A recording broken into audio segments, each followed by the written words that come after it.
Do you think that AI will take some of these jobs?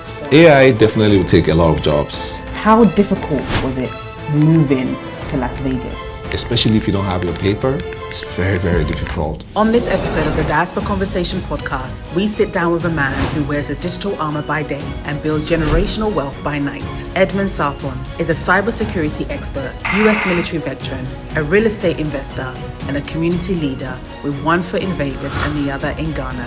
From securing some of America's most critical systems to mentoring the next generation of tech talent. They have made a couple of millionaires in America. But number one, if you live abroad, you definitely should have a house. It doesn't make sense to pay the landlord. The place where cybersecurity is going to be the next frontier is going to be. And customers will begin to be concerned about their. How important is it for people to have, mentors in different fields to help them? You see, in life, if you really want to save time, you need someone to show you the way. From closing real estate deals in Accra to uniting Ghanaians in the US, Edmond's story is a masterclass in strategy, purpose, and ownership. If you're in the diaspora, working in tech, or dreaming of relocating to Ghana, this episode will give you the blueprint. Welcome to the Digital Armor and Diaspora Dreams. Why the future belongs to the skilled and strategic.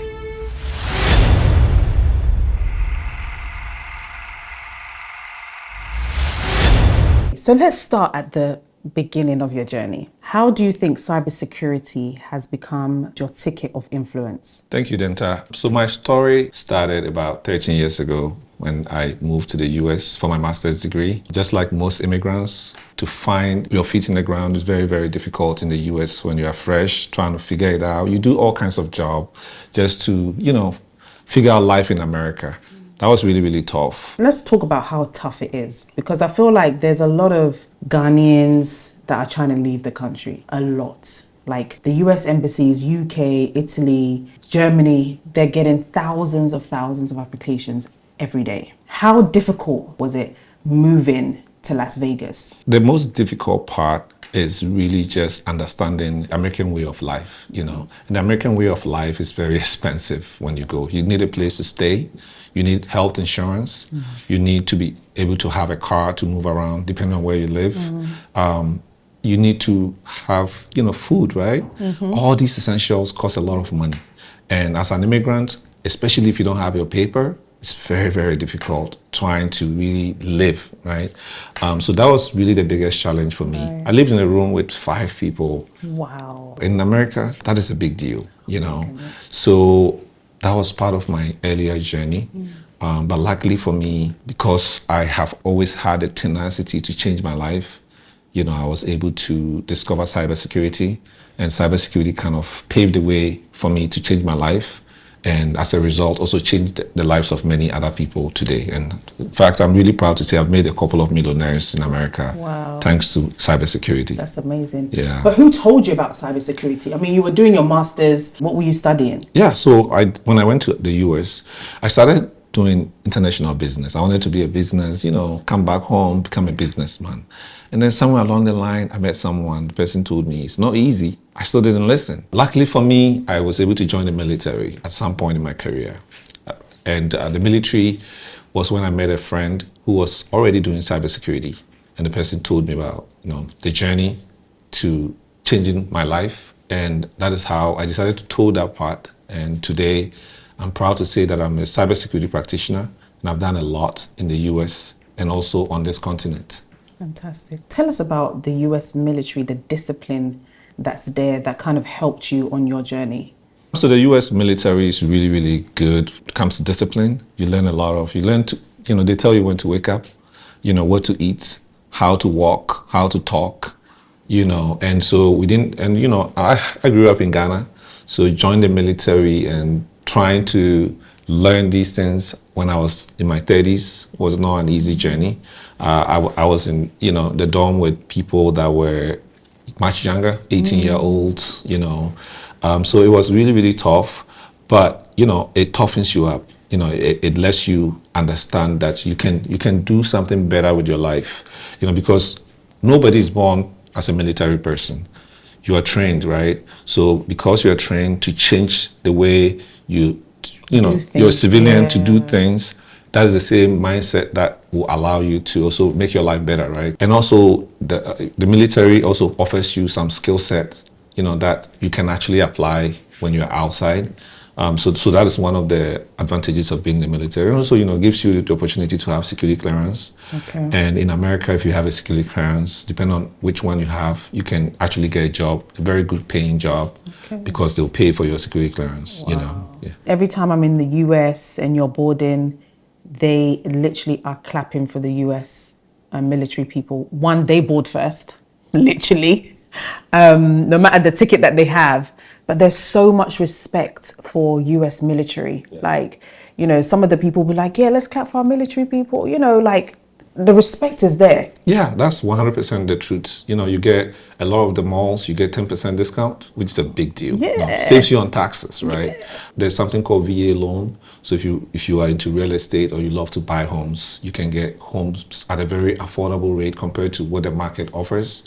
You get good life insurance being in the military. You also get very good health insurance. In fact, depending on how many years you serve, you might even be able to get TribeCare for life, which basically covers you and your family for life. So it's really, really good to be in the military. Definitely. For someone starting from scratch, how do they strategically position themselves when it comes to cybersecurity? Because you've done it for a long time. I know you've trained so many people. I've been on the calls and the sessions that you do, and I see the impact that you're making. But for somebody that wants to start from scratch, where do they start from? I was in the same boat, right? It was very difficult for me to figure it out. And when I figured it out, I decided to start this training program to help the next generation of cybersecurity practitioners. It's very simple. You don't really have to have multiple degrees in cybersecurity to do cybersecurity. I had my master's, but it wasn't really in cybersecurity. What you need is just get some certifications, which, is really, really good, because depending on what certifications you have, you can get money, more money. If you have CISSP, for instance, it's huge. But Security Plus is really the first certification everybody should go for. Once you have your Security Plus, you can go for your CISM, your CISA, and ultimately your CISSP. And like I said, Security Plus could give you anywhere between 100,000 to 150,000, depending on the job. And then CISSP is the ultimate. You can be making $400,000 as a CISSP. Once you have your certification, the next thing is just having the experience, right? And so for me, I always tell people, as a beginner, it's very, very difficult. That's why you need a coach, you need a mentor, you need someone to tell you the ins and outs of the job, right? What do we do as cybersecurity practitioners? So if by someone telling you, it's kind of like taking a job and getting hands-on training. Right. So you begin to learn those basics, right? For example, if I tell you, hey, we have employees that have received phishing email, right? How do you go about it? If I teach you how to handle it, how to train your employees so that next time they don't click on every single malicious email they get, that is the training. So the same training will be applied once you get a job, right? So that is the second thing you do. And then, you find an entry-level job. I call it entry-level. You won't go online and find a job that says entry-level cybersecurity job.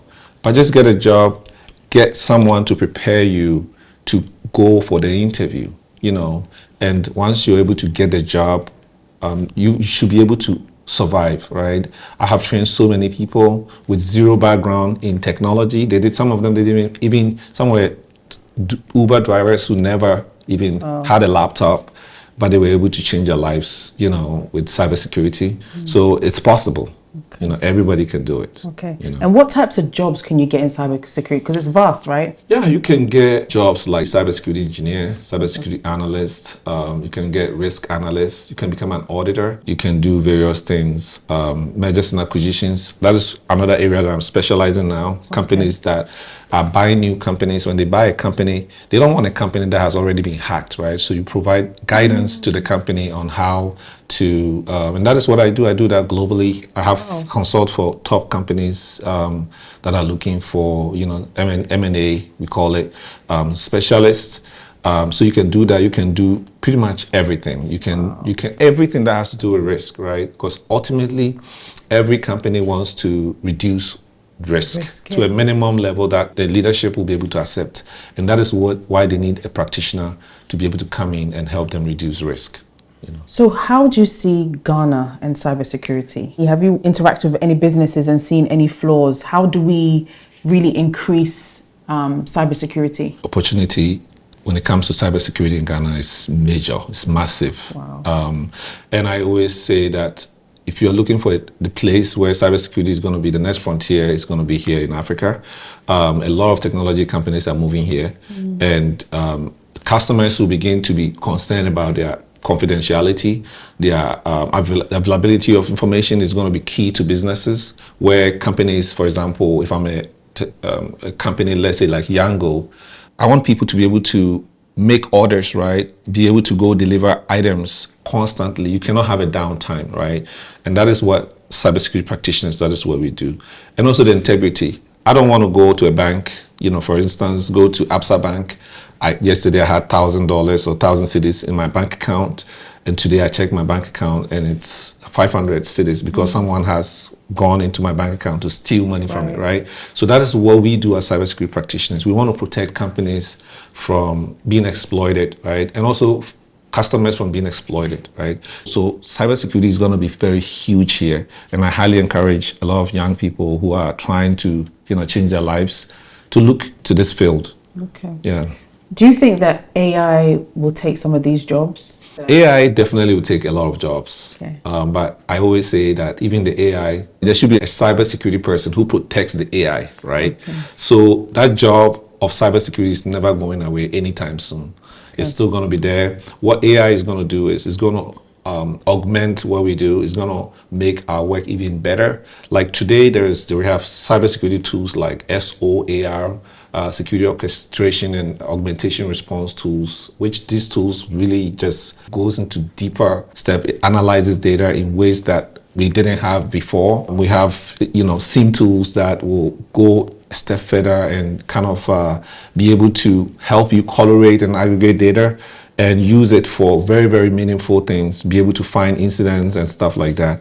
And because of all of this, we need people, right, to monitor. You need someone to sit down and monitor and say, hey, this is what I'm seeing, this is the trend, and I need someone to do something about it, right?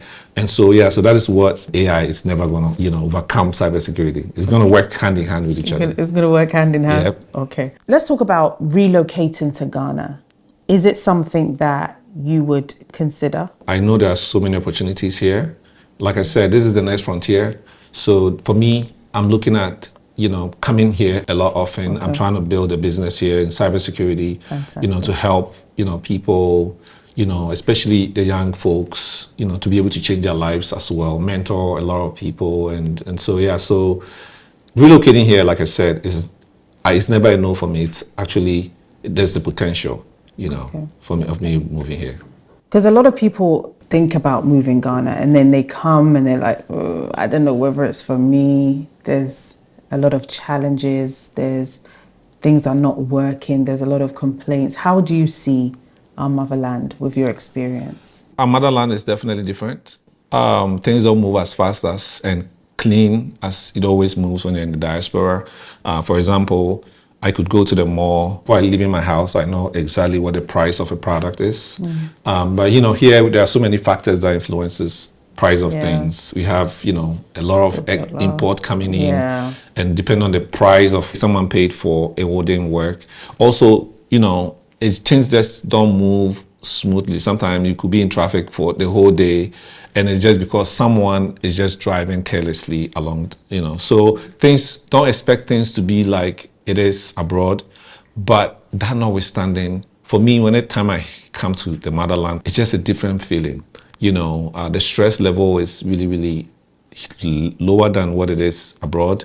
And there's you can tell that you can bring your knowledge to whatever you are doing abroad, whether it's US, UK, Canada, Australia, you can bring it here and change your life with it, right? And there's always something that you can do here. So that makes me really, really excited about the continent. Fantastic. And you are the president of the Ghanaian Association. Oh, yes. I represent 3,800 Ghanaians who live in Las Vegas. Absolutely. Yeah. So in terms of the association, how are you driving them to look at Ghana, to look back home?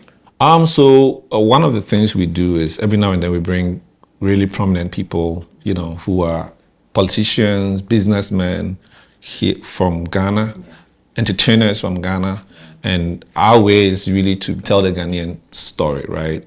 Come and tell us how someone like me, if I decide to relocate here, how my life is going to be very easy, right? So that is how I'm helping my community. So I'm helping them try to really figure out economically how they will survive in Africa, culturally, how they'll be able to. Because one thing is, once you move away from the continent and live abroad, your mindset really changes on so many issues, right? So by bringing these people, it's kind of helps us to realign our focus, on the continent. So that is really one way I drive people who want to strategically move back. Yeah. And then with the association, what type of skill set do you have?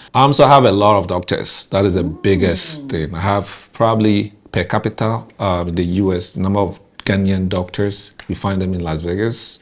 In fact, my association, all the previous leaders before I came were doctors. On my leadership team, I have a very prominent doctor on it.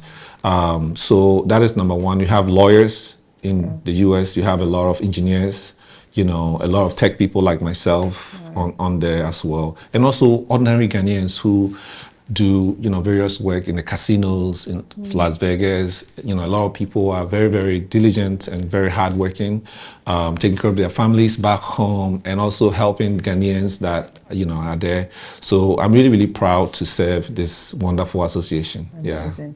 Are you guys ever planning a trip when all of you can come together? 3,800 of you. Wow. That would be nice. Maybe Guba should organize that because it's not going to be an easy trip. It's not going to be an easy trip. But I think it's something that you should plan, even if it's in segments, to get them back home and do something together as an association. A lot of people come home. In fact, like I told you earlier before our interview today, I'm here with almost 12 people. Yes. Yeah, so everybody came, everybody wants to see the continent and what they can do here, So so it's really, really exciting for them. Some people were able to go see things and some people came with their kids.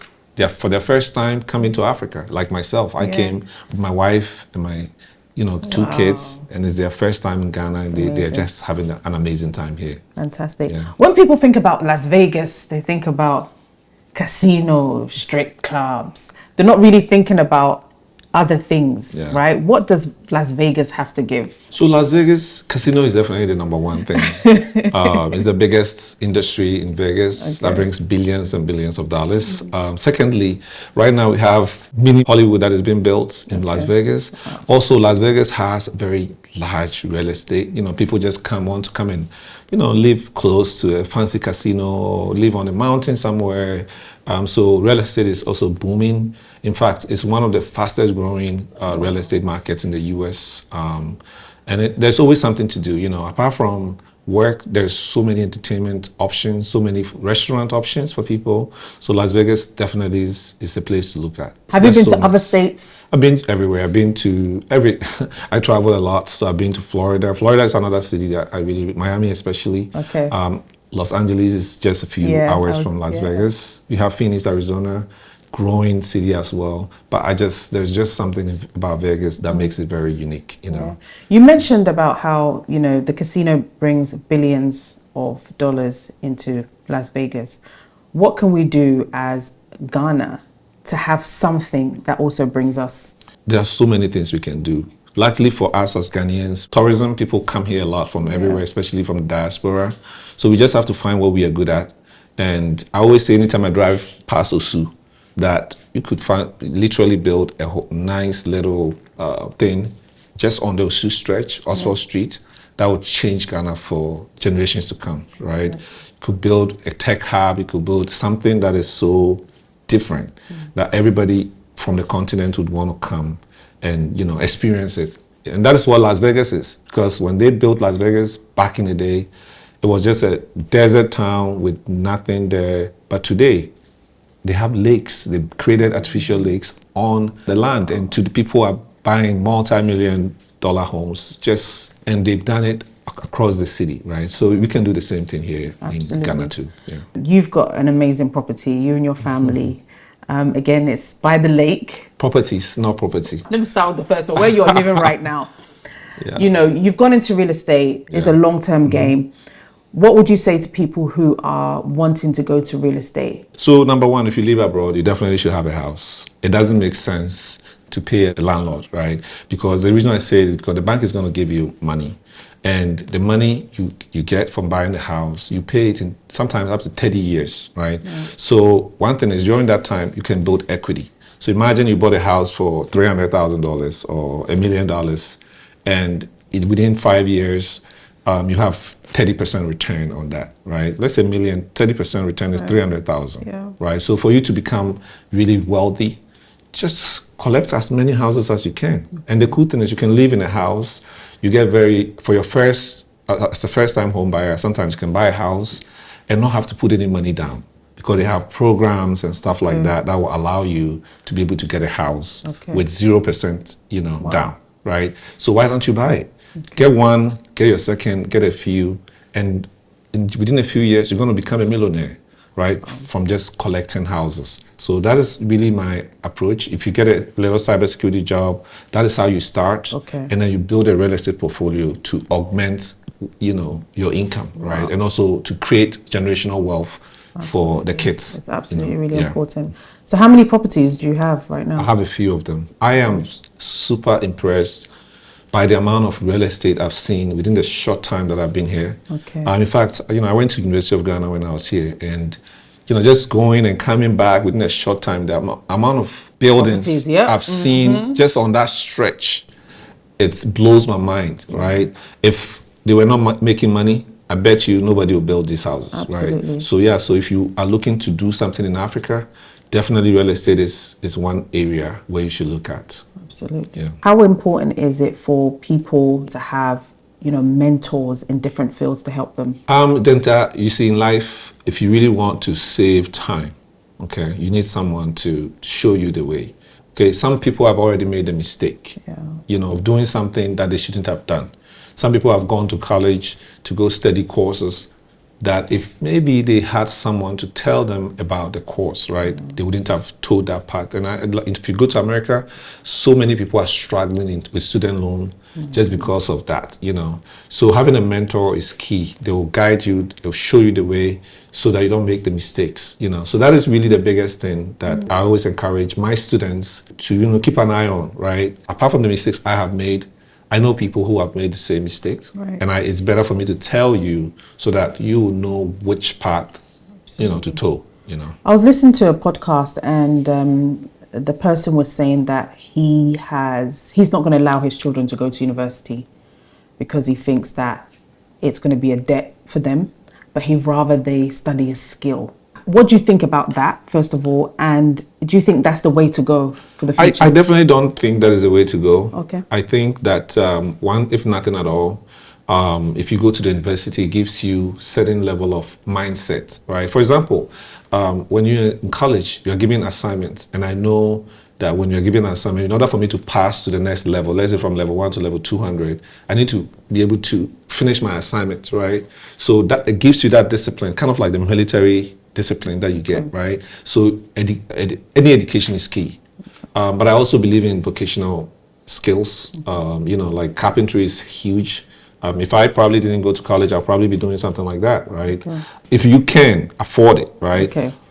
Just go for it. Go for it. Find a course that makes sense, that will not make you have a problem of, having student loan dragging around you, that will not make you really move forward, right?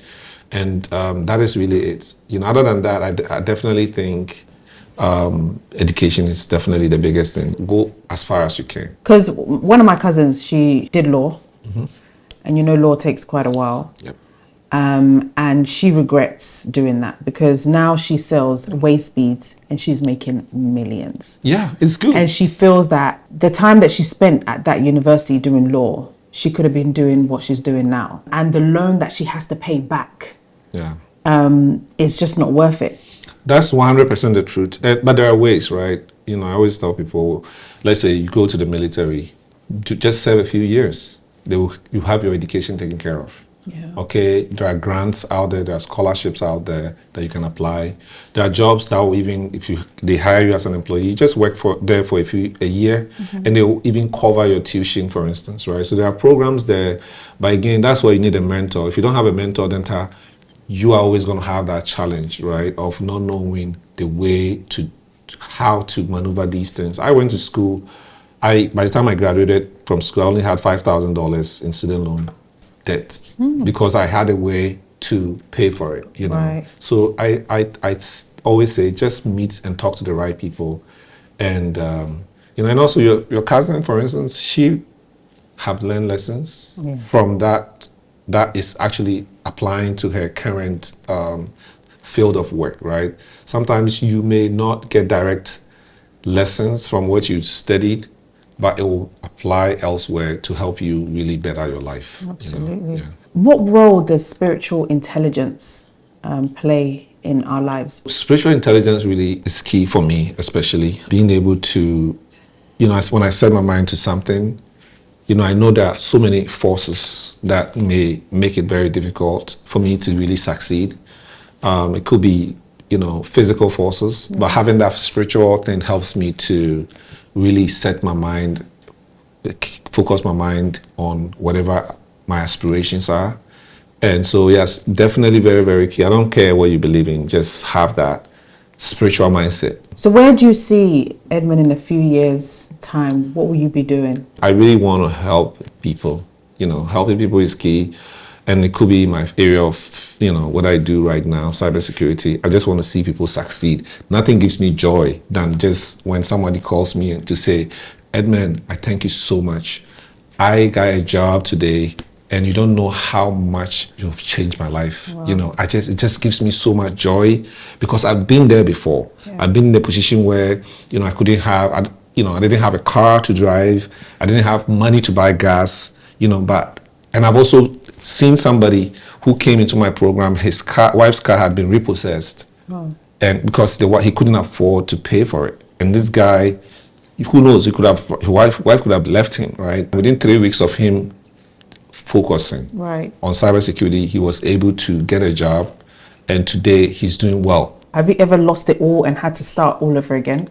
I have. It was tough. Really? You see, a few years ago, you know, my wife was telling me to not do it, and I was trying to make money quick, you know. So I went into stock trading.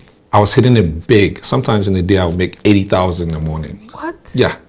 I will wake up, I'll trade, and I'll make 80,000. So, of course, I'm a human being, right? Yeah. I want to make more. So, one time I did, by the end of the day, I started, you know, I made like 80K. By the end of the day, I made like 15K. I was so happy. Told my wife, I'm going to quit my job. I want to jump all my money into this, right? And, you know, as any human being, I kept going and going and going. I lost it all. You know, took some loans to try and recover my money. It got to a point I wasn't even open about it. Couldn't even talk to my wife about it. And it was tough. You know, I contemplated all sort of things. Wow. Banks were calling me, you know, they wanted their money. And it was tough. So I realized that in life, you know, that's why I got into real estate. You know, I realized that in life, it works for some people, you know. And some people, if I had paid for a professional, right, let's say someone who is actually good at it, right, they could have trained me to become better at it, and I wouldn't have made that mistake. And there are people who do that. But after I learned that lesson, I decided that that is not a conversation I'm going to even have with someone about stock trading, you know. And cybersecurity is the one that really kind of helped me kind of recover and get to where I am today. That's amazing. Yeah. Well, thank you so much. If you had to give one lesson to young people that are watching, what lesson would that be? Focus. Okay. Don't look at what everybody's doing. Try and focus on your dreams. You know, whatever you want to do, you can really succeed in doing it, but you cannot be distracted. There are so many people that will tell you this is the right thing to do, but just focus. Okay. Think about whatever you want to do. Thanks to AI today, my best friend is ChatGPT. You know why? Because I can talk to ChatGPT and I'll tell him to be very blunt and honest with me. Right. And it will tell me what to do. You know, if you focus, you will definitely find a path that will really help you change your life. If you need any advice, feel free to reach out, and I can definitely help you in any way that I can. Thank you. Edmond says, focus. Don't get distracted. You must focus. Thank you so much for watching the Diaspora Conversation Podcast. See you next time.